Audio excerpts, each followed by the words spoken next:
I had to bite those bullets. I had to first look at myself. After all the anger and the fuck yous and I can't believe this, I had to look at myself and uh, realize that the same way that I've made moves and choices in my life that other people may not have agreed with, these women did the same, right? They made decisions that I didn't necessarily agree with. They handled things a way that I didn't agree with, but they did it in the way that they felt it was best. And I can't be mad at that.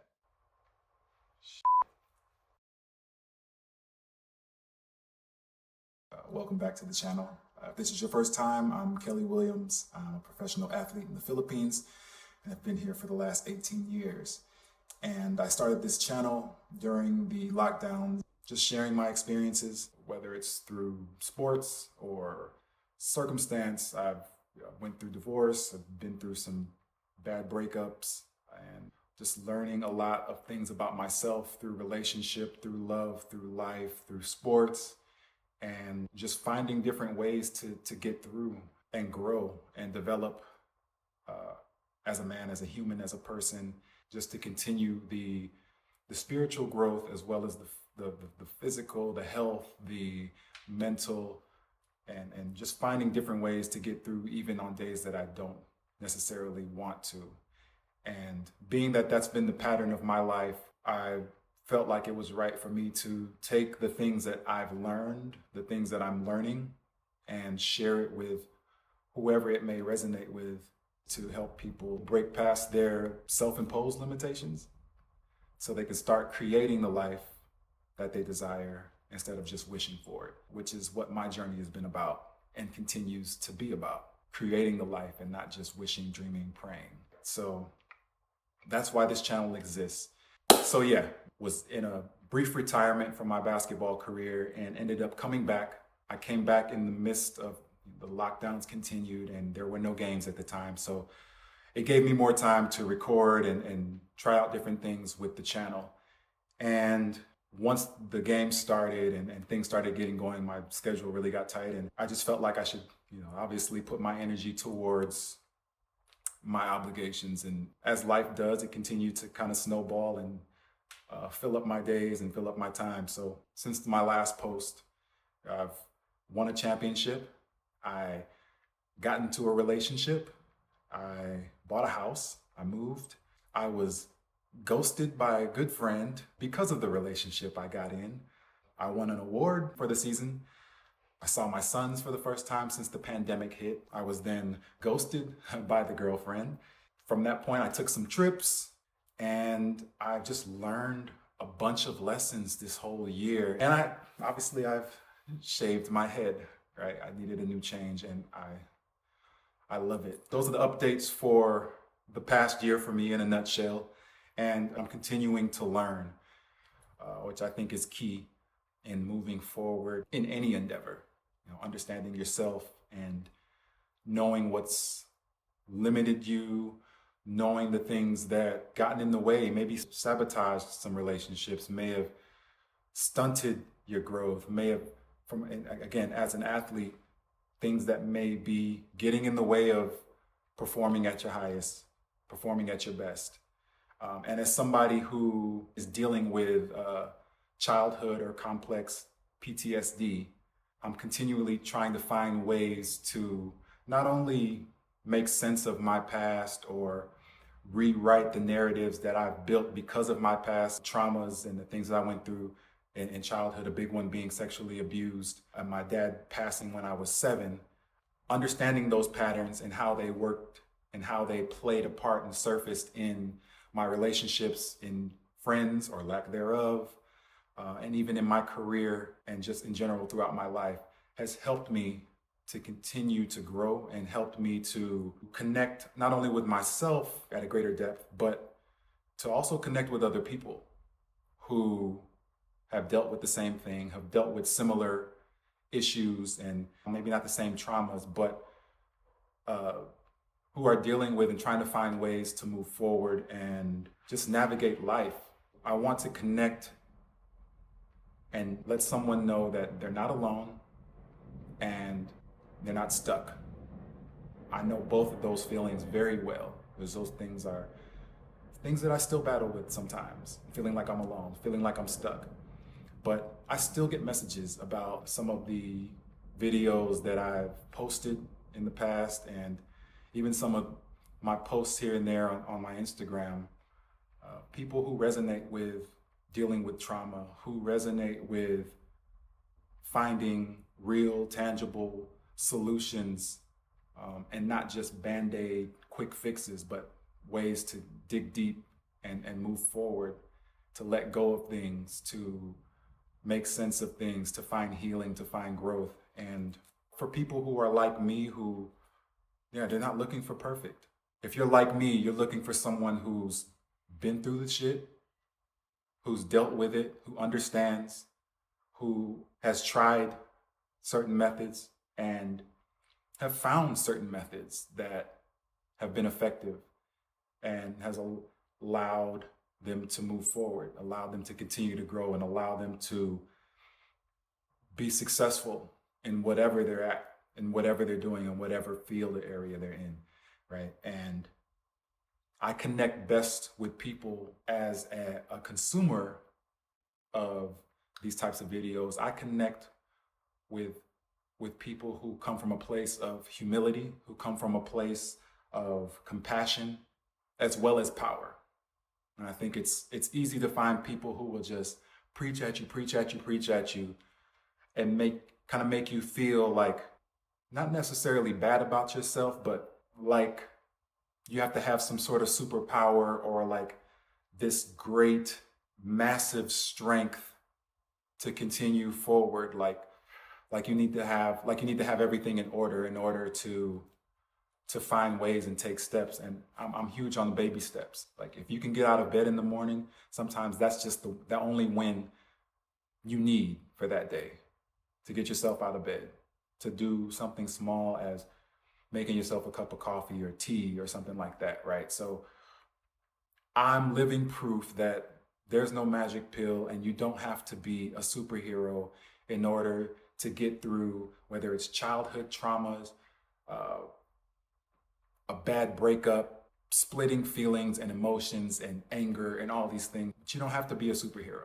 right? And I'm living proof of that. And so it's okay. It's okay to not be perfect.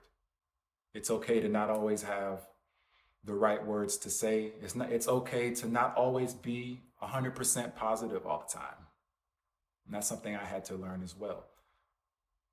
And I put all this pressure on myself, especially I wrote a book back in 2012 called Rising Higher.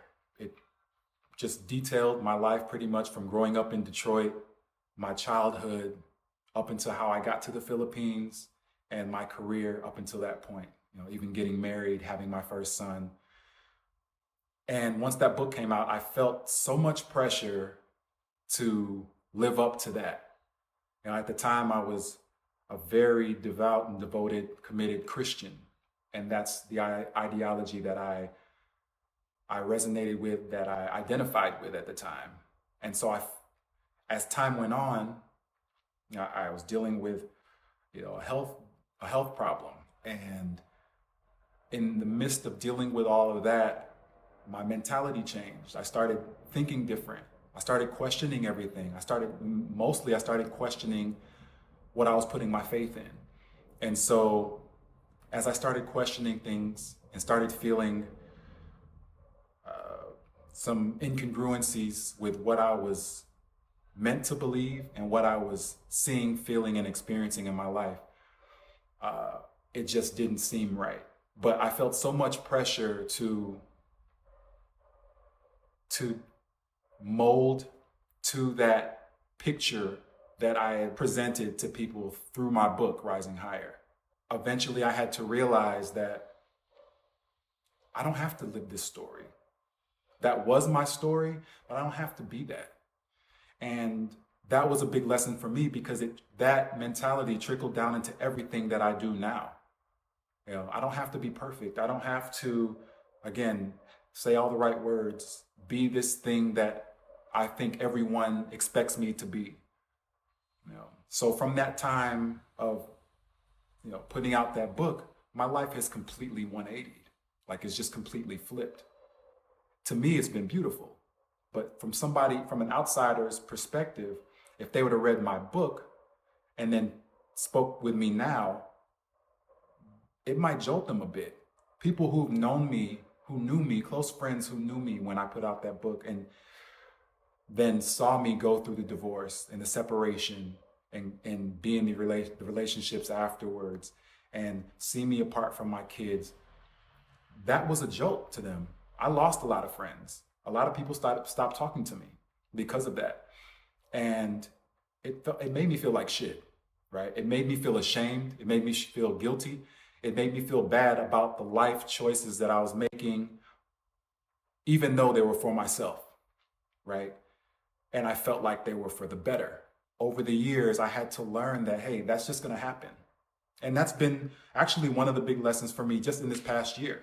Like I said, I had a really good close friend who ghosted me because I got into a relationship. She was amazing. But once I got into that relationship, she wiped her hands clean with me, and I had to accept that. I was angry, I was hurt, but one of the lessons was I had to realize not everybody is going to agree with your decisions in life, and that's okay, right? The same thing happened with the relationship that I got into. I eventually ended up getting ghosted by her as well, and that was a shock, obviously, to the ego, to my pride, to my self-worth. I started questioning myself. But another lesson is you're never too old to learn a lesson.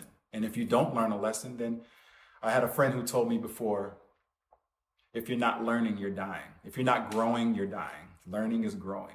I had to bite those bullets. I had to first look at myself. After all the anger and the fuck yous and I can't believe this, I had to look at myself and realize that the same way that I've made moves and choices in my life that other people may not have agreed with, these women did the same, right? They made decisions that I didn't necessarily agree with. They handled things a way that I didn't agree with, but they did it in the way that they felt it was best. And I can't be mad at that. Right? That's kind of the lesson that I had learned. Like everybody needs to do what's best for them.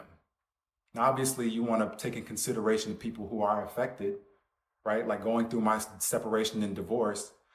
Of course, my two sons were very much affected, and it's still something that I have to be conscious of and intentional with talking them through, them being 13 and 10 now.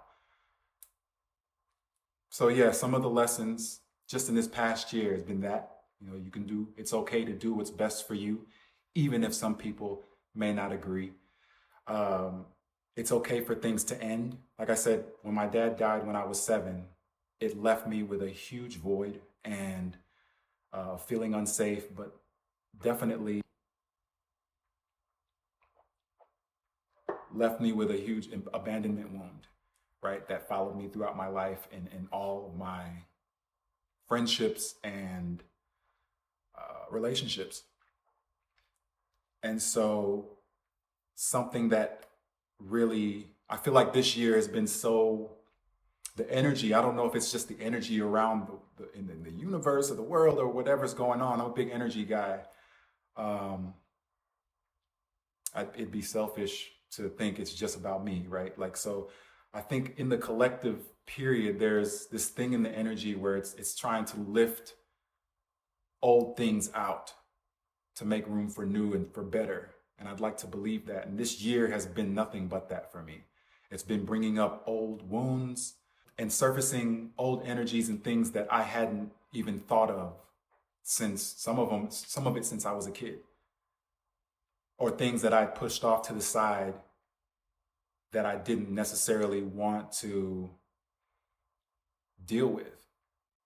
Even though I've been doing all this work and intentional work with myself, there's just been some wounds and some memories and some thoughts that I just didn't really want to have to deal with. There's some things some doors you just don't want to open.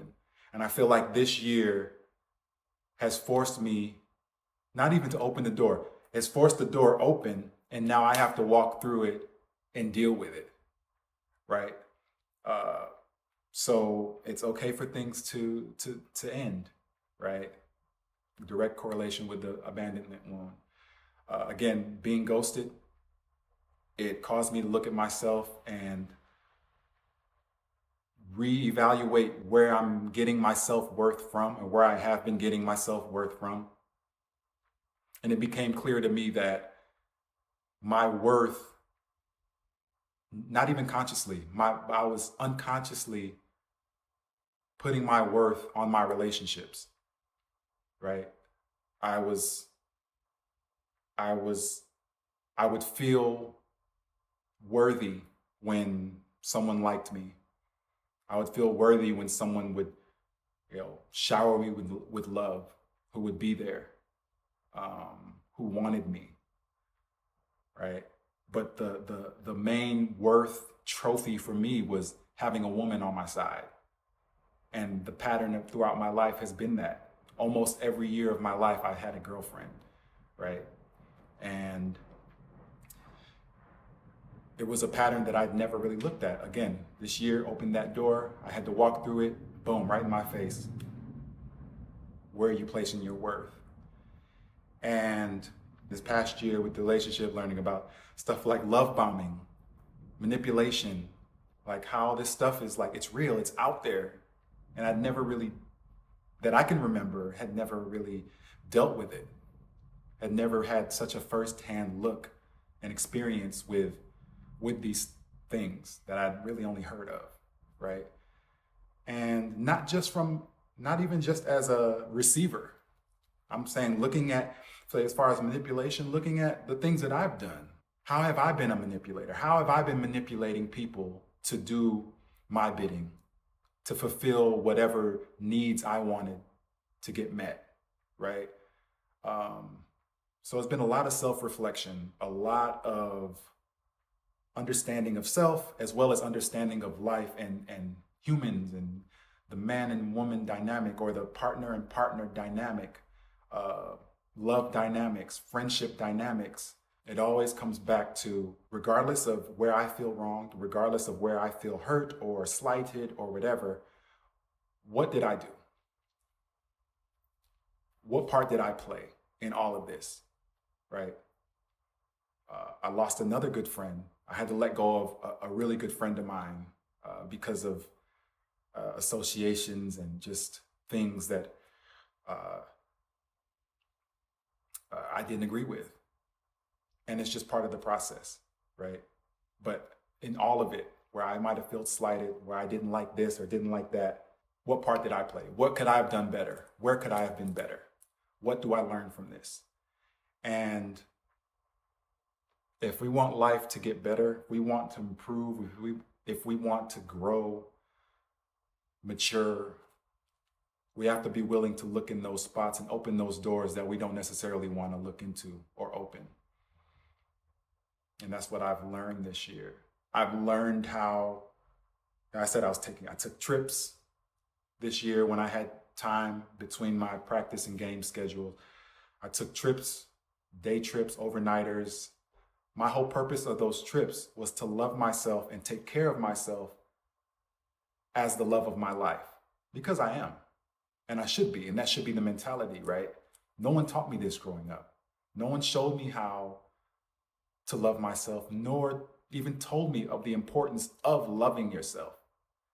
And so my track record, as far back as I can remember, has been one of just disrespecting myself, dishonoring myself, abandoning myself. And it's shown through my sexual activity, especially at an early age, looking for validation through people and relationships, again, with sex. A big one was sex, finding validation in that. And just all of it came down to, I just didn't love myself. And I've had friends over the years, especially in this past 5 or 10 years, say it to me gently that, you know what, you may not love yourself the way you think you do. And the truth of the matter was, one, I didn't. Two, I hadn't even thought of the fact, like, do I love myself? I didn't love myself. I thought it was something that came natural. I thought it was a given. Like, I live in this body. I do what I want to do. I do what feels good. I must love myself, right? But it wasn't. I wasn't loving myself. So another big lesson for me was learning how to love myself. Yeah, I learned a lot about attachment styles. I'm an anxious attachment. Another thing that I'm going to get into in another video because it's important for people to know. But in a nutshell, attachment styles, the basic ones are an avoidant attachment, anxious attachment, and a secure attachment. Avoidant attachments, and it all comes back to how our relationship with our caretakers growing up. Right, it's built in us very early, and how we dealt with separation with our parent, how they parented us, how they cared for us, or lack thereof, and how our needs were met as kids. And I'm butchering the hell out of this, but basically avoidance, separate and move away when their needs aren't met. Anxious attachments typically go in when they don't feel their needs are met. They find ways to reach and pull and whatever they can to reel in the love or whatever need needs to be met. And secure attachments are pretty much, well, that's the goal. You want to be someone who recognizes the situation for what it is, understands when their needs aren't being met, but doesn't act out in a way that could be detrimental to them or a relationship or another, a friend or whatever. So again, I'm butchering the hell out of it. I'm just kind of going off the top of my head with that, but I'll explain that in another video. But that was a huge thing for me to learn, and learning how to set boundaries, the importance of setting boundaries for myself, for healthy boundaries for myself and in relationship. I think in my last relationship, again, where I got ghosted, a lot of the breakdown started happening when I started setting boundaries for myself, for my health, for my mental, for my emotional self, my mental self, everything. I started setting boundaries, and that started to cause a little problem because I wasn't so willing to just lay over and give her what she wanted. I wasn't doing the things that I had been doing to try to reel her in or make her feel a certain way, or get her way every time. And she wasn't a bad person, obviously, but it's just like when situations change, when dynamics change, it can be interpreted as a lack of desire, a dwindled desire for the person. It could be anything, right? Interpreted as, and as much as I tried to explain, it still became a problem. It still was a problem. So, but it was best for me. And again, going back to what I said earlier, you got to do what's best for you sometimes. I think at all times, if you want to be someone if you want to get to where you want to go, you can't be the nice guy all the time. You can't lay over and abandon yourself for the sake of somebody else's needs being met. I think there's a time for that. There's a place for that. It'll be clear when it's necessary.